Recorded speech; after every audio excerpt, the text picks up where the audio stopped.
2 kilo കഞ്ചാവുമായിട്ട് arrest ചെയ്തത് SFI നേതാവിനല്ലേ?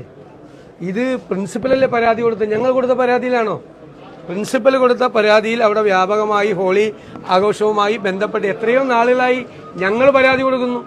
ഈ വിഷയവുമായി ബന്ധപ്പെട്ട് എത്രയോ പ്രാവശ്യം ഞങ്ങളുടെ നേതാക്കളടക്കമുള്ള ആളുകൾ അവിടെ പോയി സംസാരിച്ചിട്ടുണ്ട്.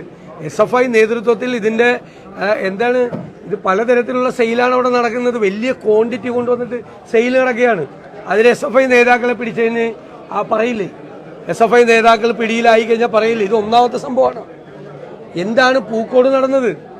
എന്താണ് കോട്ടയം മെഡിക്കൽ കോളേജിൽ നടന്നത്? കോട്ടയം നഴ്സിംഗ് കോളേജിൽ നടന്നത്?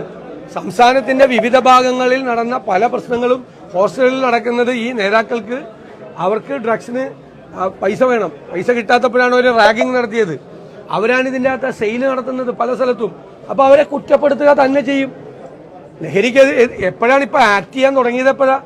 ഞങ്ങൾ ഈ നിയമസഭയിൽ നിരന്തരമായി കൊണ്ടുവന്ന് പ്രതിപക്ഷത്തിന്റെ സമ്മർദ്ദഫലമായിട്ടും സാമൂഹ്യ സമ്മർദ്ദവും മീഡിയ എല്ലാവരും ഏറ്റെടുത്തപ്പോഴാണ് കേരളത്തിൽ ഇപ്പം ഈ നടക്കുന്ന റെയ്ഡ്. ഇപ്പോഴാണോ ഗവൺമെന്റ് അറിയുന്നത് കേരളം മുഴുവൻ ലഹരി മരുന്നാണെന്ന്? ഈ മന്ത്രിമാർ രണ്ടുപേരും ഇപ്പോഴാണ് അറിയുന്നത് കേരളത്തിൽ മുഴുവൻ ലഹരി മരുന്നാണെന്ന്? ഞങ്ങൾ നിയമസഭയിൽ കൊണ്ടുവന്നപ്പോഴാണ് അവരറിയുന്നത്.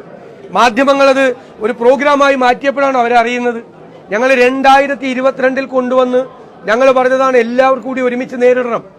ഞങ്ങൾ പൂർണ്ണമായ പിന്തുണ ഗവൺമെന്റിന് വാഗ്ദാനം ചെയ്തു. അനങ്ങിയില്ലല്ലോ 2 വർഷം.